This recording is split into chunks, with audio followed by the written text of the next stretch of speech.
2008 میں میرے امیزون کے وزٹ کے بعد سب سے پہلا چیلنج جو ہم نے قبول کیا وہ یہ تھا کہ ریز بیڈ کے اوپر موئسٹ سوئل میں چاول کو گرو کیا جائے۔ اس کے لیے سب سے پہلے پھر یہ مشین بنائی گئی تاکہ گرم زمین میں بھی 12 دن 15 دن پرانی جو پنیری ہے وہ کاشت کی جا سکے۔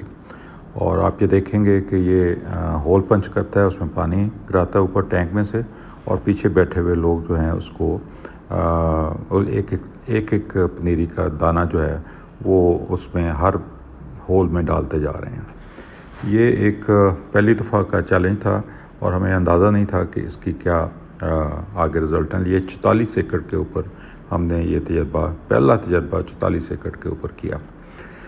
اب اس کے بعد جو بڑا چیلنج تھا وہ یہ تھا کہ گھاس پھوس کو کس طریقے سے مینیج کیا جائے، کیونکہ نارمل زمین میں تو پانی میں ڈبو کے ہم کرتے ہیں، اور یہ پھر مشین اسپیشل بنائی گئی جو پرچین ویڈر ہے، جو 8 انچ 9 انچ کے درمیان میں جو جگہ ہے اس کو گوڈی کر رہی ہے۔ دنیا میں یہ پہلی مشین تھی جو اس طریقے سے پرچین ویڈنگ کر رہی تھی۔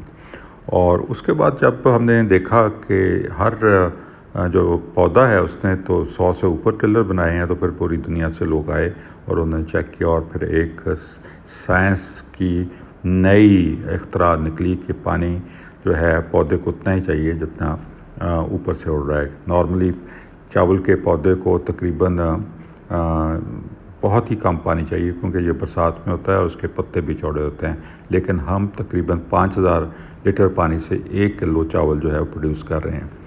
اب اس طریقہ کاشتکاری میں پھر یہ ہوا کہ پروڈکشن بھی زیادہ ہوئی، اور یہ دیکھیں پودے جو ہیں ان کا لیفٹ سائڈ پہ جو پودا ہے وہ پکنک کا ہے، اور رائٹ سائڈ پہ جو ہے وہ آرڈنری کراپ کا ہے۔ تو اس سے یہ بہت ہی فائدہ مند چیز ثابت ہوئی۔ شکریہ۔